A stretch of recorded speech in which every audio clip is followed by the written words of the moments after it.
Hello everyone. Today we will discuss the idea of mobility in ballistic case and in diffusive transport case, because this is the only topic I guess that is left that we did not touch upon in our discussion of the electron transport in nanoscale devices. As you might have recalled by now that we are discussing we are sort of contrasting the conventional idea of conductivity, conductance and resistivity with the modern ballistic conductivity or diffusive conductivity of the material. So, this is what we have seen in last few classes. We started with this discussion that this is the conventional understanding of the resistance and conductivity, and in this expression, as you can also see that there is a term mu that appears. So, for example, since we are discussing a 2D case, in 2D case the resistance is inversely proportional to the conductance, which is inversely proportional to the conductance. It is given as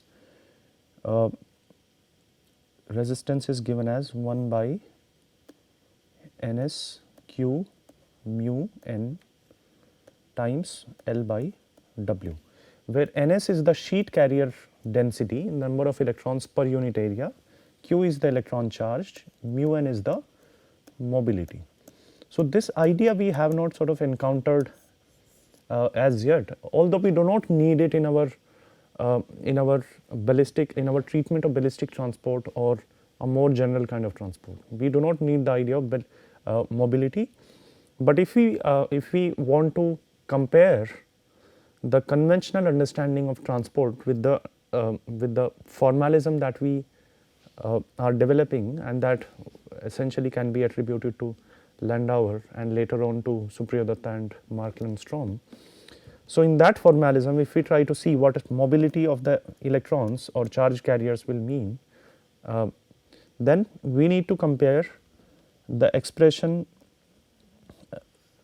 this classical or this conventional expression of conductivity with the expression that we have derived in last few classes. So, in last few classes what we have seen is that we essentially need to begin with this expression of conductance. So, this is I would say this is the fundamental expression that you can easily remember, and this comes from the expressions of the steady state charge carriers and steady state current in the system.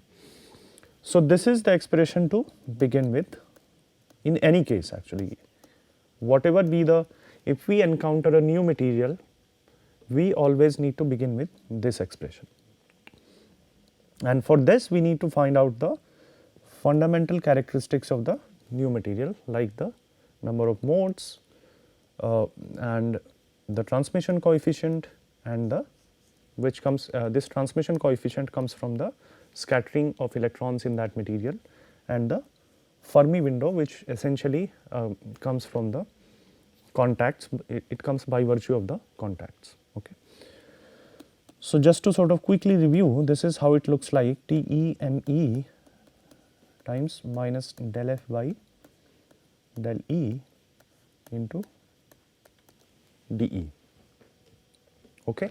And using this expression, what we have seen is that the conductance of a ballistic conductor at T equal to 0 Kelvin is given by this expression, 2 q square by h times the number of modes, and from here we see this idea of quantum of conductance coming into picture, because this is the, if there is only one mode in a device, one mode in the conductor, this is the minimum conductance that that the conductor will have. If there are many modes, this will be more, but if the conductance, if the conductor is diffusive conductor, in that case this conductance might go down, because the transmission coefficient will also come into picture, and the transmission coefficient is always less than 1. So, this is the conductance at T equal to 0 Kelvin. For higher temperatures, at room temperatures case, this is the conductance of ballistic conductor, and here we need to make use of the special kind of integrals, the Fermi-Dirac integrals essentially. Then we also have seen, especially in the last class, the conductance of a diffusive conductor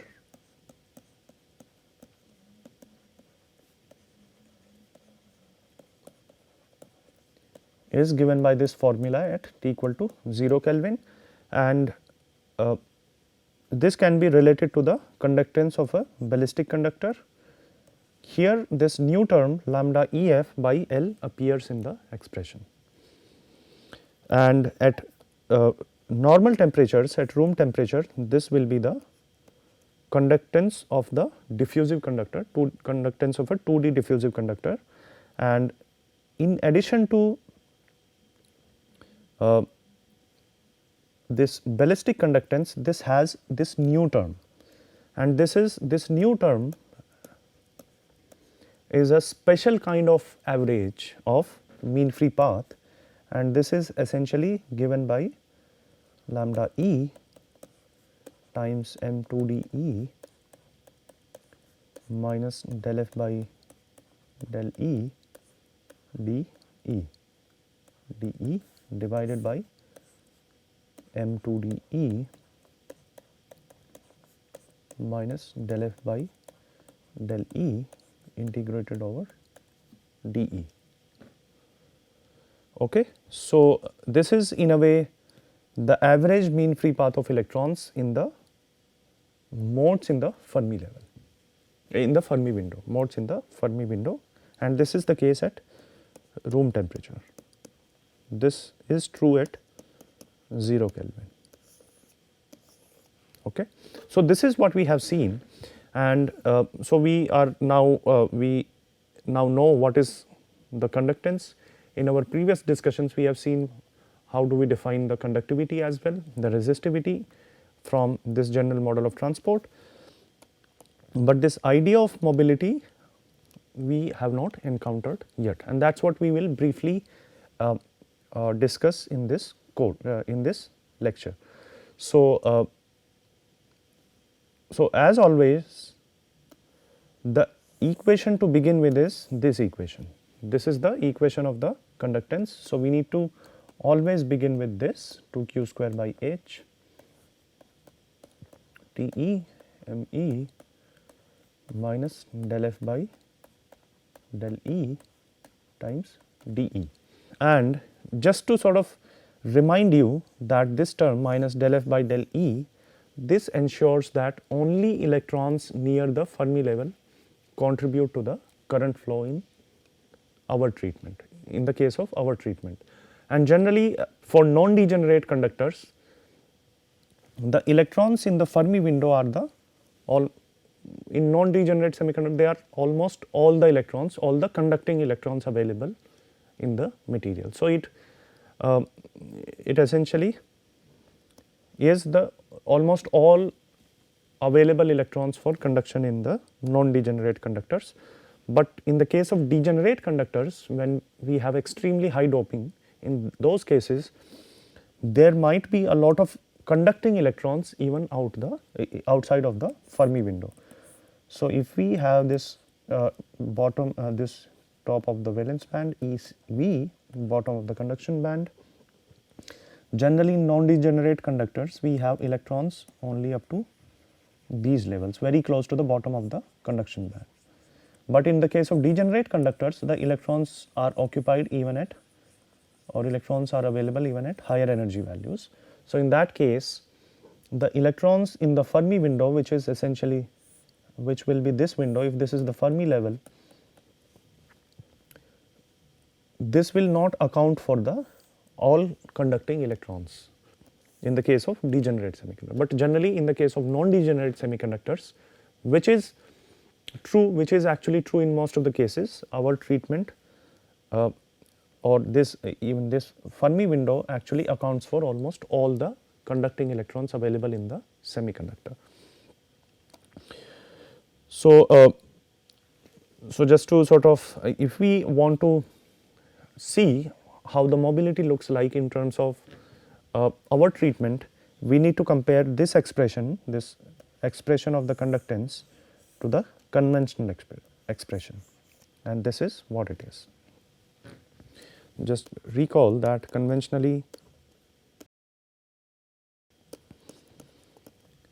this is how it looks like. G is 1 by r, so this will be 1 by rho.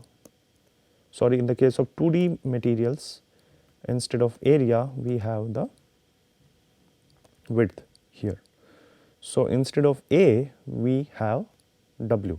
Yeah, so the conventional understanding of resistance and conductance says that this conductance is inverse of the resistance, which is W by L. In the case of 2D material it will be 1 by rho W by L. So this is the conventional expression, and rho is 1 by ns q mu. So conventionally G is equal to ns q mu times W by L. So this we need to equate with the expression here. So that way we can sort of calculate the mobility of electrons. So we are considering that only electrons are responsible for conduction in this case. So that is why we are only we have written mu n, which is just the mobility which indicates the mobility of the electrons. So if we equate this expression with this as it is written here, okay, so in this case we can find out the expression for the mobility. So there is one minute point actually that we need to take care of here, or not take care of, that we need to keep in mind. In our treatment, in our general model of transport, this is the expression, and this is largely this comes from the expression for the current, and it has this minus del F by del E times dE term. So as I just pointed out to you that in the case of non-degenerate semiconductors, it mostly accounts for all the conducting electrons available in the conductor. In the case of degenerate semiconductors, this does not account for all the conducting electrons, it accounts for only some part of those electrons. In the conventional understanding, we take this Ns, which is essentially the sheet carrier charge density or sheet electron density, number of electrons per unit area of the 2D conductor. So here this nuance is not there. So it does not has this nuanced picture of the transport. So here it in conventional understanding it just takes the sheet carrier charge density. However, in our case only the electrons that are participating in the conduction, they are getting taken care of. Okay. So if we equate both of them, and if we write it down in terms of ME, we can write down as W times M2dE. So that way the left hand side is 2q square by h dE M2dE minus del F by del E times dE into W is equal to Ns q mu n or W by L. So this W and W are cancelled, and if we bring everything apart from mu term to the left hand side or to the other side, this mu n can be written as 1 by Ns, q cancels one of the q's, it will be 2q by h on this side, and we have dE times L times M2dE times minus del F by del E into dE. So this is essentially how we can write down the mobility of electrons in a 2D conductor. Okay, so we need to know the sheet carrier charge density, we need to know the length, it is dependent on the length. If TE is independent of the length, but if TE is also dependent on the length, they may cancel out, as we will see shortly. So, in our conventional understanding, mobility is independent of the length. Mobility is a material parameter, it depends on the temperature definitely. So, this is essentially the mobility that we have just written down from this comparison. Okay. And this is sometimes called as apparent mobility, which means this is the mobility for a general case, which is or this will be the, or apparently this will be the mobility in our formalism in terms of the fundamental parameters of the material.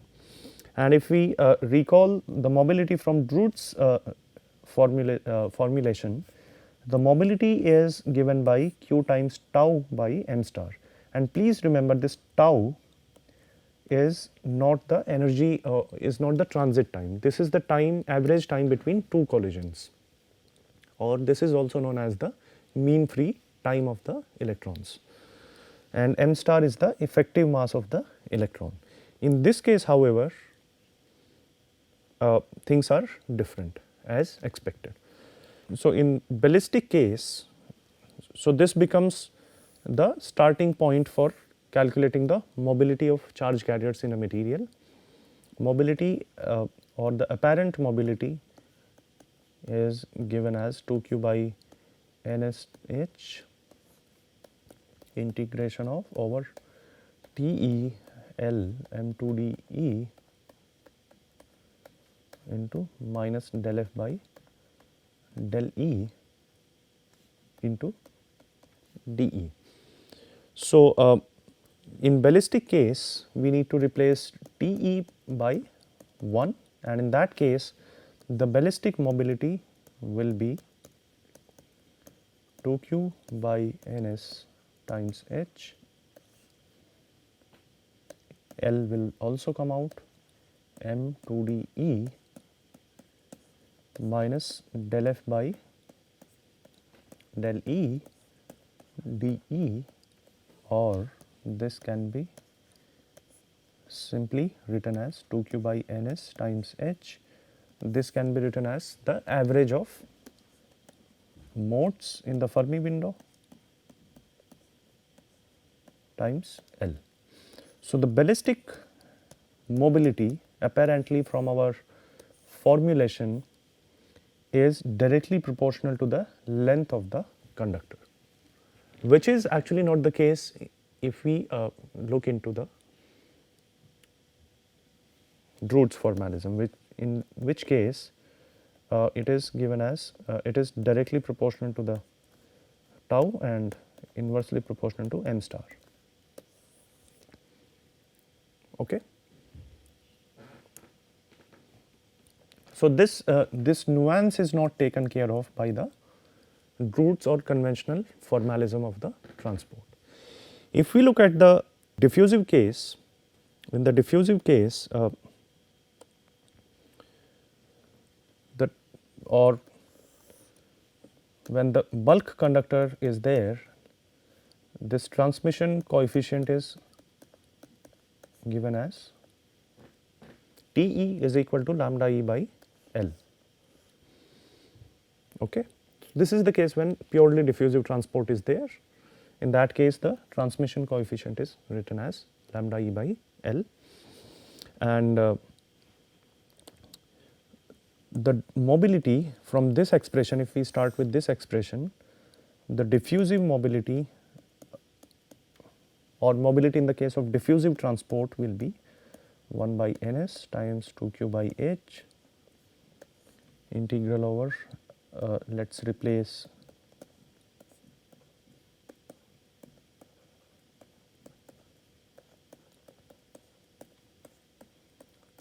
this Te by lambda E by L into dE. So, L and L cancels. So, what is left is just this 1 by ns 2q by h, this integral of lambda e m2 dE minus del f by del E times dE. And this expression at T equal to 0 Kelvin is further simplified. At higher normal temperatures also this can be written as this, as we have seen in the case of diffusive transport. And in more general case, this TE needs to be taken as lambda E divided by lambda E plus L, and in that case if we replace TE by this expression, in that case this general or the mobility will be more general case, it will be a more and this is known as the apparent mobility as we have defined earlier. So, it will be essentially 1 by ns 2q by h lambda E divided by lambda E plus L, L comes 1 L comes outside, m2 dE minus del f by del E times dE. Okay, so this apparent mobility can be written as 1 by mu apparent is equal to 1 by mu diffusion plus 1 by mu ballistic. So, in a way the general expression of mobility can be written as the inverse, or 1 by general mobility is written as 1 by mu ballistic case plus 1 by mu diffusive case, purely diffusive case. Okay, so this is how we accommodate the idea of mobility in the formalism that we have developed. Although we do not, as I pointed out earlier, we do not need it in order to calculate the device characteristics. We can do that from the fundamental expressions of the current and the resistance can be calculated from this expression. So, this is what essentially we have about the resistance, conductance, conductivity, resistivity and mobility. So, all these parameters that we generally talk about in the electron transport we have taken care of in this formalism. So, this essentially in a way completes the general model of transport, and now we will see some more points. For example, we began our discussion with this question. In the beginning of this course, we sort of put forward a question: where is the power dissipated, especially in ballistic transport? So, because in ballistic transport, electron does not collide with anybody in the channel. So, if we have a 2D conductor like this, source, drain, electron starts from here, it directly goes to the drain terminal without any collision in the middle.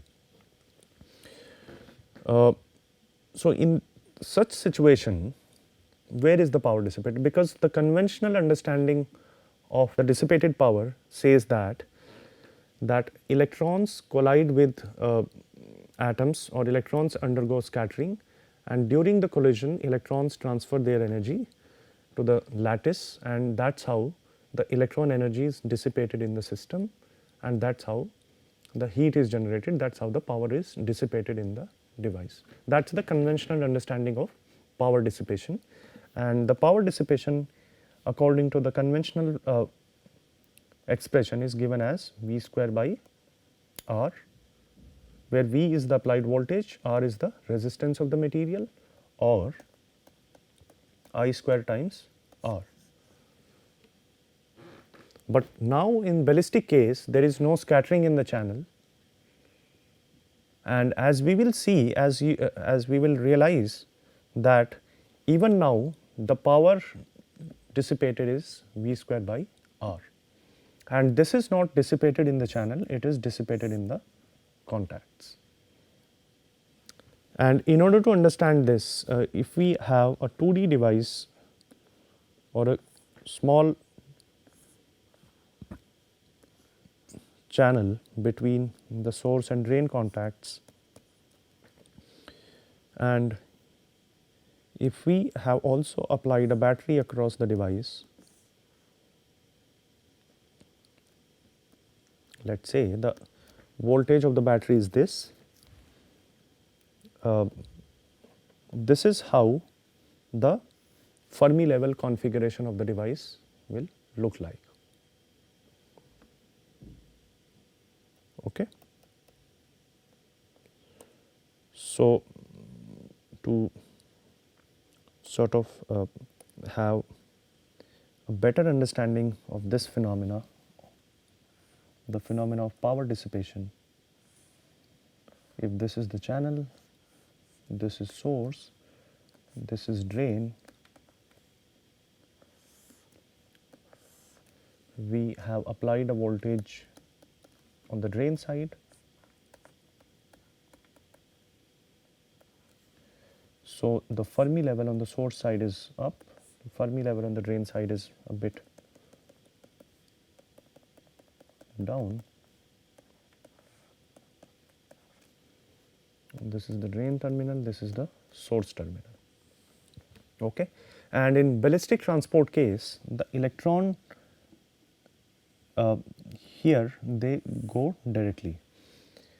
There is a small point that I would like to remind you that that these contacts, the source and drain contacts, these are large contacts, and because of heavy scattering in the contacts, the equilibrium is always maintained.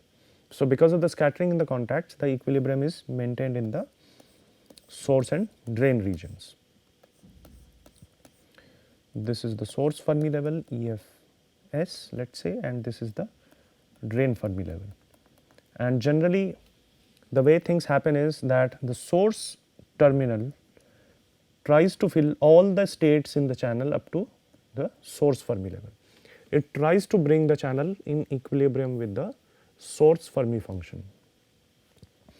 Similarly, the drain tries to fill all the electronic states up to the drain Fermi level. So, the states below the drain Fermi level, these are all filled because both the contacts are trying to fill these states. And the states between the source and the drain Fermi levels, the states between the source and drain Fermi levels, for these states the source is trying to fill them, the drain is trying to in a way drain electrons out of them, try to empty them. And this is what is causing current, as we have discussed many times by now. So, if there is an electron that starts from the source side, let us say, and it directly goes to the drain side at the same level, and this is the, let us say this VA is the level of difference between the electron energy and the Fermi level. So, because this drain terminal has Fermi level here, the scattering will bring this electron to the Fermi level.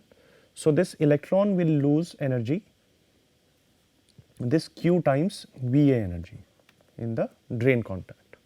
Okay. And since a battery is connected across this device, now the drain contact, and there is a battery between the source and the drain.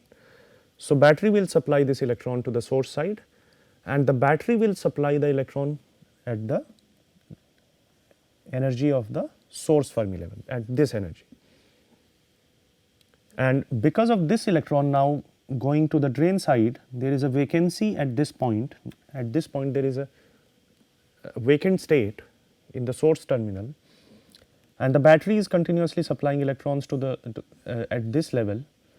So, one of the electrons at the Fermi level will make a jump to this level to fill this vacancy, and it will dissipate energy equal to Q times V minus V A, because this is V A, this entire thing is V, this is V A. So, this will be Q times V minus V A. Okay. So, the total energy that is dissipated in this device is Q times V A, the energy dissipated at the drain end, plus Q times V minus V A, which is essentially equal to Q times V. Okay. That is the energy dissipated when in the ballistic transport case. No scattering in the channel, only the scattering is happening in the contacts. So, the power dissipation will be again the rate of energy dissipation. This is V times, if there is a constant voltage, the rate of charge, which will be the V times I. So, it will be V square by R or I square R, the same amount of power will be dissipated in this case as well, as is dissipated in the diffusive transport case. Okay. And this analysis is true for all the electrons. So, that is why we can say that the only distinction in this case is that now the power is dissipating, or the energy is getting dissipated at the contacts. In the device there is no energy that is getting dissipated. Okay. On the similar lines, I would let you think where the voltage drop happens in the device actually. Okay. So, using the same line of arguments, please think about where the voltage drop happens, and that is what we will begin our discussion with in the next class. Thank you for your attention. See you in the next class.